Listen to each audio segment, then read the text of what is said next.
Hey everybody, it's Pastor Siri. As you may know, I'm a Lutheran pastor and a spiritual seeker, but today I'm actually going to do something very different. Today I want to talk about a passion that's also close to my heart, which is writing. And so today I'm going to talk about why and how I self-published my novels. Take a listen.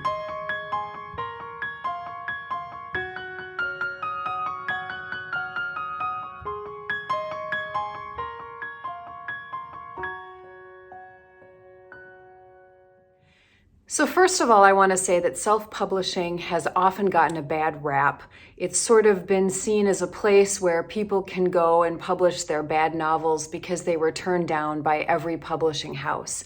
And that may have been true in the past, but it's not really true anymore.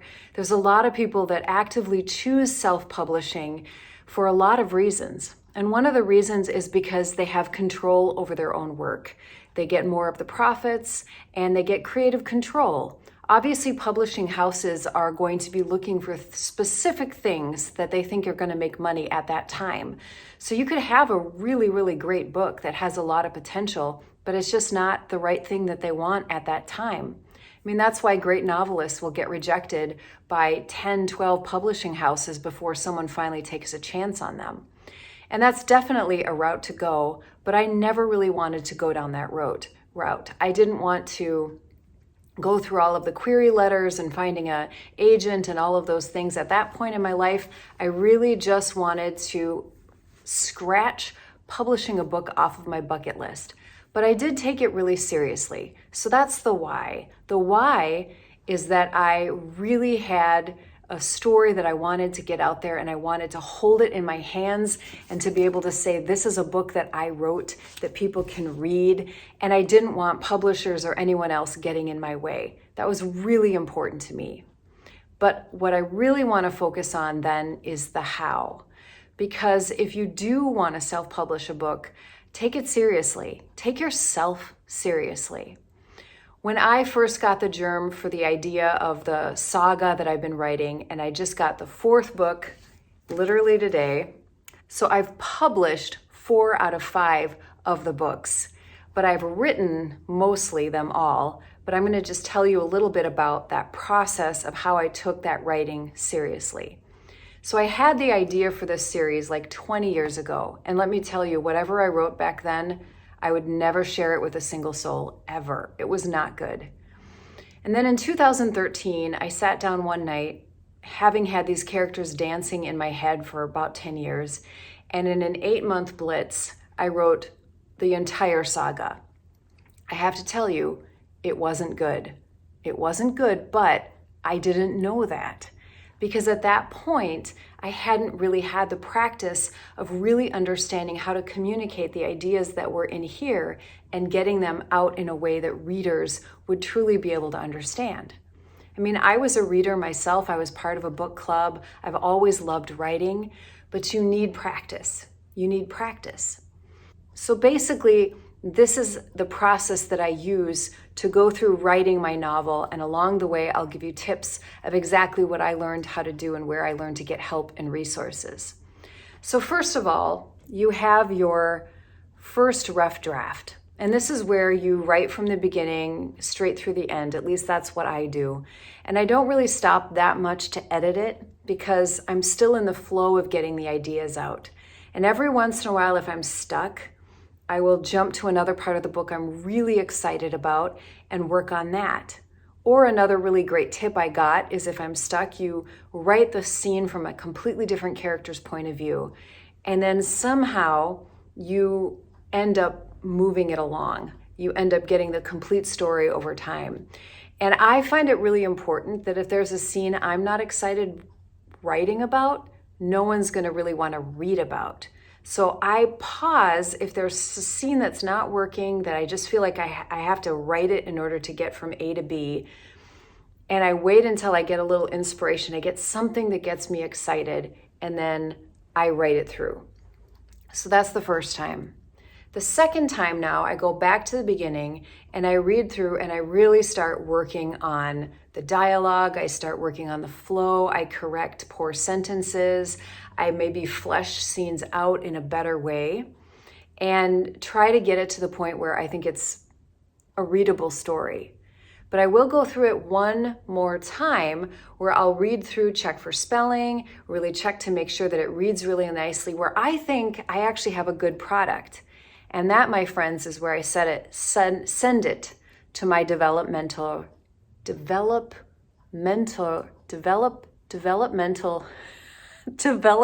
editor. So as a self-publisher, I have been using Reedsy. And Reedsy is a really cool online place where you can find a whole bunch of services, and basically you put out bids for your book and what you want done, and a bunch of different people come and they give you bids on how much it would cost and what they'll do for you. And so I found a developmental editor that I really liked on my second book, because the first book was a completely different company that doesn't exist anymore, and that was Ghost.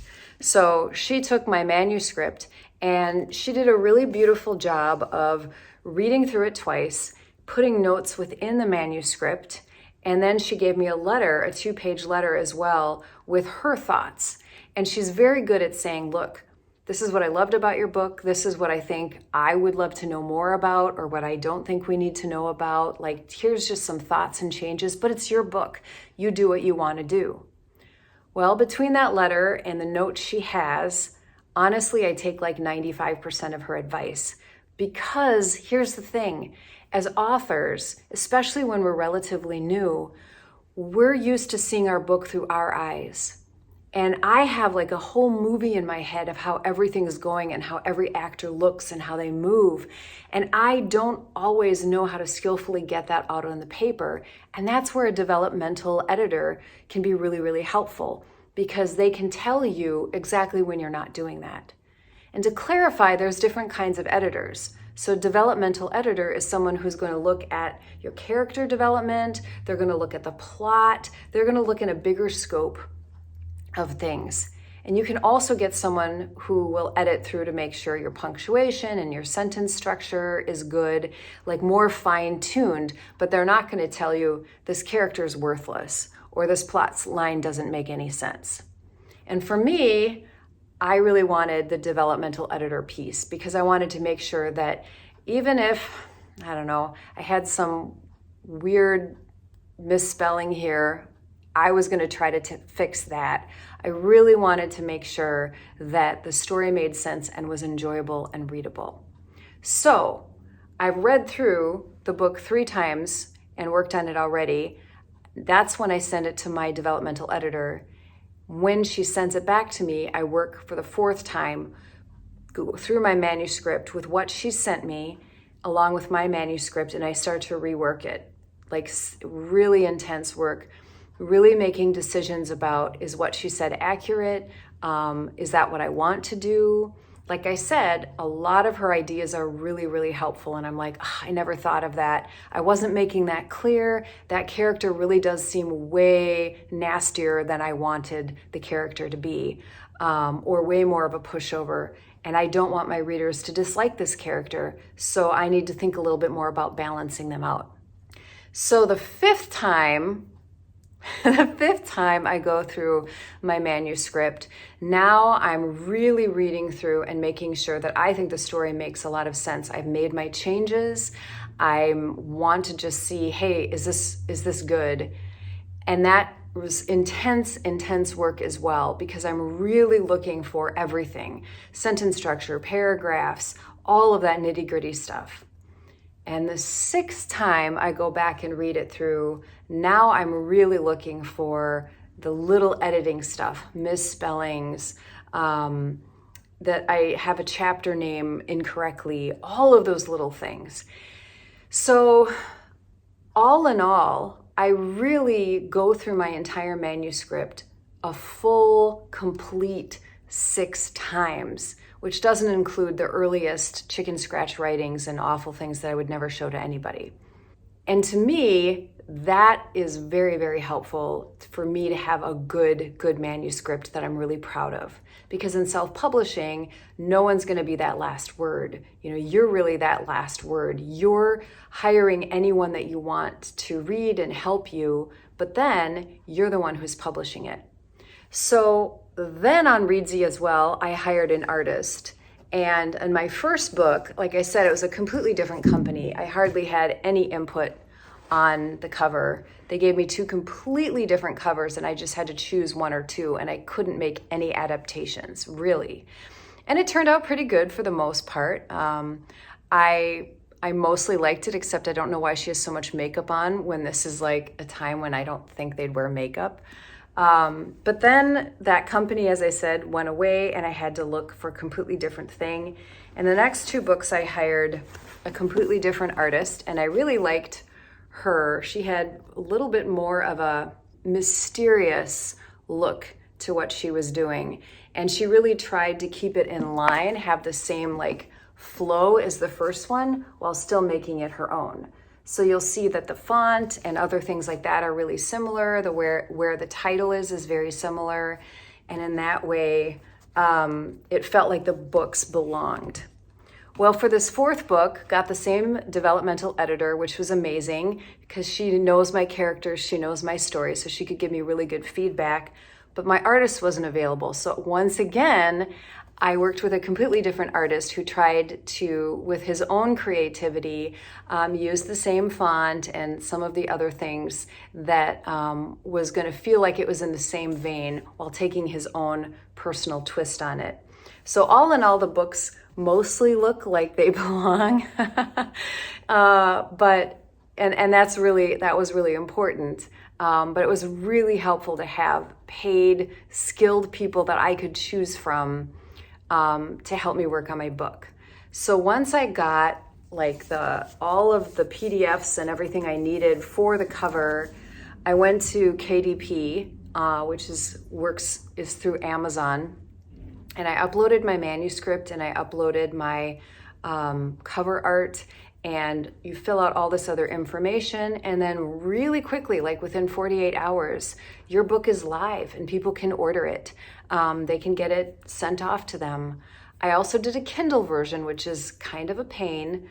It's a whole different format. You have to import your book into it, and I had to re-edit the whole thing because it doesn't import well.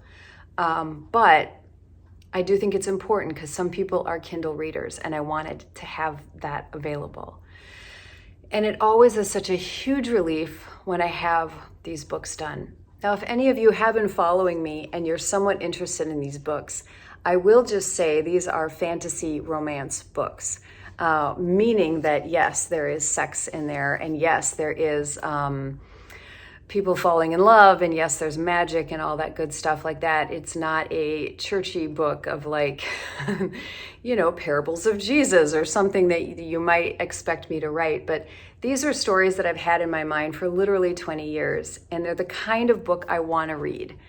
I wanted strong female characters. I wanted complex characters that had a lot of growth. And I also didn't want a book that was just about a villain and fighting and a big fight scene at the end. I wanted to have much more complexity. And ultimately, this saga called the Walden Saga is about the evolution of the soul and the transformation of the soul. And like, what does it mean to be human? And what does it mean to be free and alive and whole? And so that's really the arc of the entire book. I think it's going to come to a gorgeous ending. I'm so excited. I've already started writing that first awful rough draft of book number 5. It won't be good, but it's going to get out all of my thoughts that have been swirling in my head. And I'll go through the process again. And I'm so excited to share the complete saga with the world when it's finally done, because I do think it will be deeply touching and moving when all is said and done. So if by chance you are interested in purchasing my books, you can go to Amazon, and my pen name is Margit Hofstede, and it's the Walden Saga, and it starts with the very first book, Galendra, and moves from there. So thanks for watching. I'd love to hear if you're interested in self-publishing or if you've self-published, and you can let me know down in the comments. All right, we'll see you next time. Bye-bye.